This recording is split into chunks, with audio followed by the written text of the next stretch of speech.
Hello बच्चों, चलिए प्रश्न को पढ़ते हैं और समझते हैं। संख्या 2520 के कितने गुणनखंड हो सकते हैं। प्रश्न को हल करने से पहले प्रश्न के लिए हम मुख्य अवधारणा लिख लेते हैं। तो प्रश्न के लिए हमारी मुख्य अवधारणा मुख्य अवधारणा में हम गुणनखंडों की संख्या कैसे निकाली जाती है, उसके लिए क्या सूत्र होता है, उसकी बात पर चर्चा करेंगे।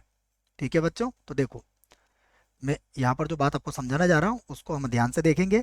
कि मान लीजिए हमारे पास कोई संख्या एम है और हम इसके अभाज्य गुणनखंड करते हैं। और इसके अभाज्य गुणनखंड मान लीजिए हमें आते हैं ए की घात A1 गुणा बी की घात A2 गुणा सी की घात A3। इस प्रकार से इसके हमें गुणनखंड मिलते हैं। बस ध्यान रखें कि जहां जहां ए बी सी ये क्या है, भिन्न प्राइम या भिन्न अभाज्य संख्या है बच्चों। भिन्न अभाज्य संख्या है ये याद रखें आप।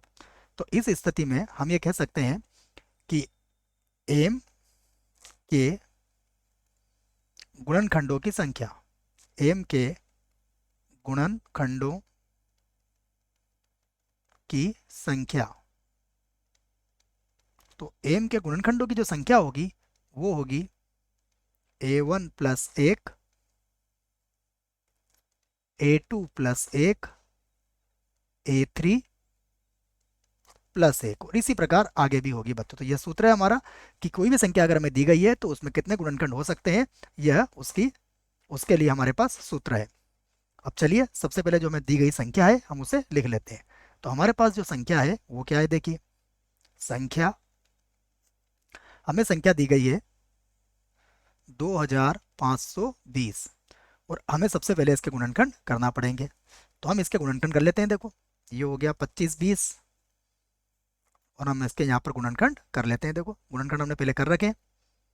सबसे पहले हम इसको 2 से भाग लगाएंगे तो ये 1 बार, ये 2 बार, ये 6 बार और ये 0 बार। उसके बाद फिर से हम इसको 2 से भाग लगा देंगे। देखो तो जब 2 से भाग लगाएंगे तो ये 6 बार, ये 3 बार और ये 0 बार। फिर 2 से भाग लगाएंगे तो ये तो हो जाएगा 3, फिर 1 बार और 5 बार। उसके बाद अब 3 से भाग लगा सकते हैं इसको तो ये 1 बार, फिर 0 और फिर 5 बार हो जाएगा। उसके बाद फिर हम इसको 3 से भाग लगाते हैं तो ये तो 3 बार होगा और ये 5 बार हो जाएगा। अब हम 5 से भाग लगा देंगे तो ये 7 बार होगा। 7 से भाग लगाएंगे तो 1 बार। तो इस आधार पर मैं इसको देखो क्या लिख सकता हूँ, मैं इसे लिख सकता हूँ 2 की घातांक 3 आ जाएगा। उसके बाद गुणा 3 की घातांक 2 हो जाएगा तो 3 की घातांक 2 हो गया, गुणा 5 की घातांक 1 और गुणा 7 की घातांक 1। तो अब अगर मुझे इसमें गुणनखंड की संख्या निकालना है तो उसके लिए मैंने सूत्र लिख लिया है। तो अब मैं लिख सकता हूं अतः अतः 2520 के गुणनखंडों की संख्या गुणनखंडों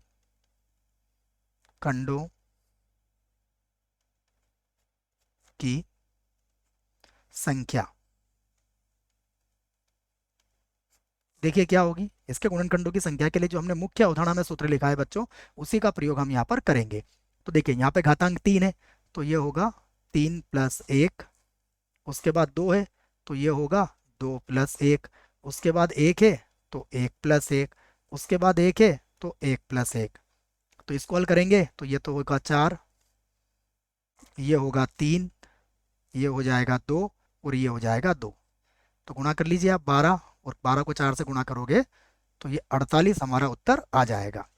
अब हम इस बात को समझते हैं कि ऐसा क्यों किया जाता है बच्चों। तो देखो इस बात को अब आप समझना कि अगर हमारे पास, मैं यहाँ पर इसको समझाने का प्रयास करता हूँ।